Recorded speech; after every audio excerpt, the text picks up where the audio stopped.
The story takes place in Hong Kong. The two brothers hadn't seen each other in a long time and started roughhousing, looking like they were really close. Kit told Ho that he'd gotten into the police academy and wanted to be a cop who fights for justice. This news instantly made Ho's face drop. He had always hidden his real job from his brother, but you can't keep a secret forever. With one brother on the side of the law and the other on the wrong side, they were likely headed for a showdown. After Kit left, their father held Ho's hand, saying he didn't want to see his sons turn on each other and urged him to get out of the business. After some serious thought, Ho decided he would quit for good after this one last job. Of course, he told Mark about his decision. To prevent any accidents, he asked Mark to stay behind in Hong Kong and keep an eye on their crew while he went to Taiwan alone. Mark got pretty emotional hearing this and started talking about a time over 10 years ago on their first job in Indonesia when they had 4 guns pointed at their heads and were forced to drink pee. I said the wrong thing and pissed off the boss. He had 2 guns pointed at my head, trying to force me to drink a whole bottle of whiskey. I was so scared I peed my pants. Luckily, Ho drank it all for me. Time flew by, and the day of the deal arrived. Ho took a new guy named Sheng to meet the buyer. But as soon as he stepped into the courtyard, he felt something was off. The person picking up the goods was the buyer's nephew instead. The guy was acting super friendly, which only made Ho more cautious. Sure enough, as the nephew turned to get the money, he suddenly pulled out a gun and started shooting at them. To save Sheng, Ho got shot in the stomach. The loud gunshots quickly attracted nearby patrolling police.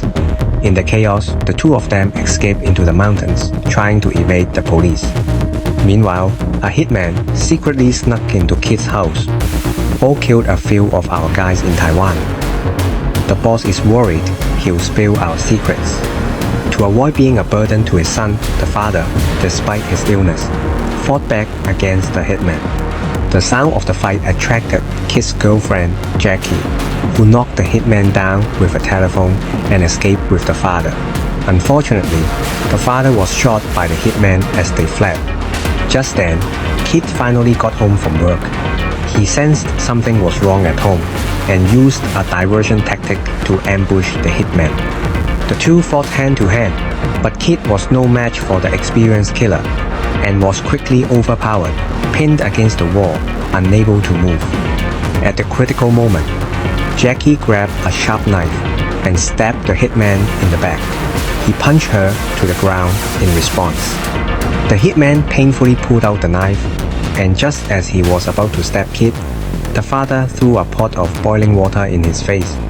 The pain made the hitman go berserk. During the struggle, the father died protecting Kit under the hitman's knife. Kit rushed to check on him, but his father said, "Kit, you have to forgive your brother, Dad." At the same time, Ho, hiding in a cave, heard footsteps getting closer and quickly realized he had been set up. He pointed his gun at Sheng, and after a brief exchange, Sheng let his guard down. Thinking of his father, his brother, and Mark, Ho decided not to drag anyone else down. After letting Sheng escape, he turned himself in to the police. The news of Ho's arrest soon reached Mark. He went to Taipei alone, ready to get revenge for Ho. The buyer told Mark that his nephew had teamed up with a new power in Hong Kong, trying to take over his business, and that's how Ho was framed. He also told Mark that the nephew was hosting a banquet at the Maple Garden restaurant that night, basically giving Mark the green light for revenge. That night, Mark drove to the Maple Garden. He cozied up with a singer in the hallway, using it as a cover to hide his guns in a nearby flower pot. At that moment, the nephew was still in a private room, chatting with his friends, completely unaware of the danger heading his way.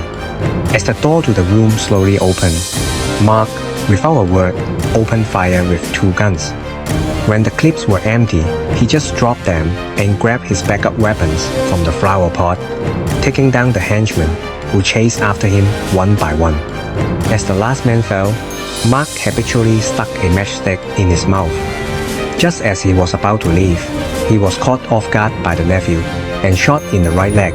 Mark endured the pain and shot to nephew, then fired several shots forward to avenge a Chow. 3 years passed in a flash. Kit graduated and became a police officer. Ho was finally released from prison. But on the day of his release, the only person waiting for him was a strange police detective. The detective wanted to take down the counterfeit ring and came to Ho asking him to be an undercover informant to earn a reduced sentence. But Ho was unmoved. He had already decided to turn over a new leaf and stay out of the criminal world.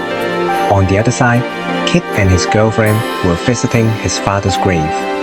Over the past 3 years, his resentment for his brother had only grown deeper. On the way home, he saw a familiar figure, immediately told the driver to stop and walked towards him in the pouring rain. The brothers hadn't seen each other in 3 years, but the atmosphere wasn't as warm as you'd expect. When Kit saw Ho, he punched him without a second thought, quickly knocking him to the ground. Ho didn't fight back, letting Kit vent all his anger. He knew he was the one who had brought trouble to his father and brother. Ho staggered away in the heavy rain. He went to the pier and sat there all night, thinking about what he should do with his life. But no matter what, life had to go on. The next day, with a recommendation letter from an old friend, he went to a taxi company to find a job. But who would hire an ex-con? When asked about his past, Ho could only lower his head in shame. Unexpectedly, the boss, Mr. Wah, told him that everyone there had been to prison. He started the taxi company specifically to give people who wanted to change a chance to make a living. And just like that, Ho became a taxi driver.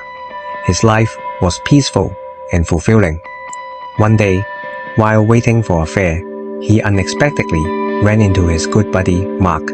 But the once glamorous Mark now had a crippled leg and was working as a car washer. This made Ho's heart ache. What shocked him even more was that the timid underling, Shing, had somehow become the new boss of the company and was humiliating Mark in every way possible. When no one was around, Mark bent down to pick up the money. He went back to the underground garage, eating the cheapest box lunch. Just then, Ho found him. The two brothers, reunited after so long, couldn't help but hug and cry. Mark didn't care about his leg. For 3 years, he had endured humiliation, hoping that after Ho got out of prison, they could make a comeback together. But Ho now just wanted to be an ordinary person and stay out of the criminal world. This disappointed Mark a little, but he respected Ho's choice. He only reminded him to keep an eye on his brother. Meanwhile, because of his brother, Kit was labeled as a family member of a gangster, and his investigation into Boss Shing was shut down. This made him even more resentful. That night, Ho and Mark went to a bar to catch up with their old crew and happened to run into Boss Shing, who was there for a business meeting. When Shing saw them, he came over to say hi, acting very friendly, but Mark didn't give him any face at all. Boss Shing, having lost face, quickly turned and left. But unfortunately, Kit, who had followed them, saw what happened and thought Ho was back in the gangster life. He dragged him outside and demanded to know about the next deal. Faced with his brother's distrust, Ho was heartbroken. Even knowing Ho had a legitimate job, Kit was still sarcastic. Mark, standing by, couldn't take it anymore. "You bastard!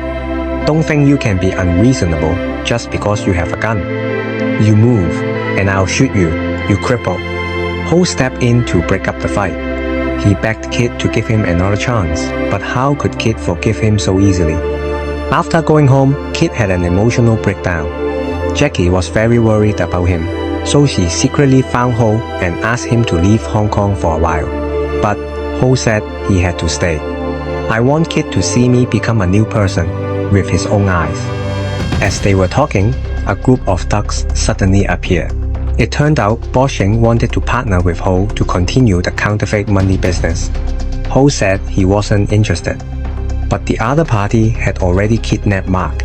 Left with no choice, Ho had to go with them. Actually, what Boss Sheng was after was Ho's long-established network of clients. On top of that, he wanted to use Kit to get connections within the police for long-term benefits. Faced with his blatant scheming, of course Ho wouldn't agree. "I'm showing you respect by keeping this loser Mark around. If it weren't for you, he'd be dead and no one would even know who did it." After a big fight, Ho took Mark and left without looking back. That night, Kit was tailing Boss Sheng, and Boss Sheng, holding a grudge against Ho, was planning to do something to get back at him. Seeing Kit walk right into his trap, he arranged for his men to get out of the car ahead of time and put on a good show in an alley. Kit, eager to make a bust, rummaged through a pile of trash and finally found the note. After learning the location of the deal, he immediately reported it to his superiors, only to be told he still couldn't be part of the case. Kit was incredibly disappointed. Just then, Ho came looking for him. He wanted to warn his brother to be wary of Boss Sheng, but Kit was furious at that moment and didn't listen to his advice at all. Instead, it just fueled his competitive spirit. The next morning, he followed the clue to the pier. Seeing people making a deal not far away, he immediately rushed forward with his gun drawn, only to fall into a trap and get shot by a hidden assassin. Meanwhile, Mark also fell into Boss Sheng's hands. To force him to cooperate, the boss had his men beat him to a pulp. Not only that, Boss Sheng also sent people to trash Mr. Wa's taxi company. In one night, Kit was in a coma, Mark was seriously injured, and even Mr. Wa was dragged into it. Ho could no longer contain his anger. He grabbed a weapon and started to fight back. But the police quickly arrived. With the help of Mr. Wa and the other brothers, Ho managed to escape with Mark. The two went to the riverside to treat their wounds. At this point, Mark asked Ho again if he was willing to do one last job with him. "I've put up with this for 3 years, just waiting for a chance. I want to earn back my respect." "I don't believe you, Mark." In the end, the two parted on bad terms. After Mark left, he went back to the counterfeit group's building alone, took a hostage, broke into the research lab, and successfully got a disc containing evidence of their crimes. With the disc in hand, he released the hostage and prepared to escape. Just then, a large group of bodyguards chased after him. Facing the relentless pursuers, Mark, holding two guns, showed no fear. He fought his way to the underground parking garage. But in the heat of the battle, he accidentally dropped the disc from his pocket. To get it back, he risked his life and rushed out from his cover. After taking out the last bodyguard, Ho finally arrived. The two brothers looked at each other and understood each other's choice. Mark threw the disc to Ho. Ho made up his mind to stop running. He gave the disc to Jackie and then called to blackmail Boss Sheng, telling him to prepare $2 million in cash and meet at the designated location at 10 p.m. that night. Boss Sheng, worried the disc would fall into police hands, naturally agreed to everything, not knowing that the call was being intercepted by the police. That night, Ho and Mark arrived at the meeting spot early. With the sound of wind chimes, Boss Sheng finally appeared. The moment he walked in, a gun was pressed against his head. Mark, with a nervous heart, opened the briefcase. It was only when he saw it was full of cash that he relaxed. He walked over and punched Boss Sheng. Afterward, they took Boss Sheng to the pier, planning to take a boat and leave Hong Kong. But just before they left, Ho told Mark to go first, saying he still had some things to finish. At this time, Kit had already gotten the disc from Jackie and was rushing over. But as soon as he got out of the car, he was captured by Boss Sheng's men. Now, Ho was in a tough spot. He proposed a hostage exchange. As the two passed each other, Kit suddenly put Boss Sheng in a chokehold, but was shot in the shoulder. Boss Sheng took the opportunity to escape, and a fierce gunfight broke out between the two sides. Ho was injured, while protecting his brother. Just then, Mark also appeared with a submachine gun. It turned out he was worried about Ho and hadn't gone far before turning back. The three of them fought and retreated, escaping the abandoned factory. At this point, Mark, seeing the seriously injured Ho on the ground, was filled with a burning desire for revenge. He raised his submachine gun and let loose a barrage of bullets. After taking out all the enemies, but was ambushed by a shot from behind, Boss Sheng and his men seized the opportunity and killed Mark on the spot. Ho was devastated. Seeing Boss Sheng trying to escape, he chased after him despite his intense pain. He had to avenge Mark with his own hands. Just then, a large number of police arrived. Boss Sheng saw that Ho was out of bullets and finally stopped hiding. "I'm going to turn myself in now. I'll be fine. I have money." Ho stared at his back, filled with a sense of powerlessness. Just then, Kid silently handed his gun to his brother. With 2 gunshots, Ho finally avenged Mark. After doing all this, Ho took Kid's handcuffs and put them on himself. Now, he could finally let go of everything and be a good person again.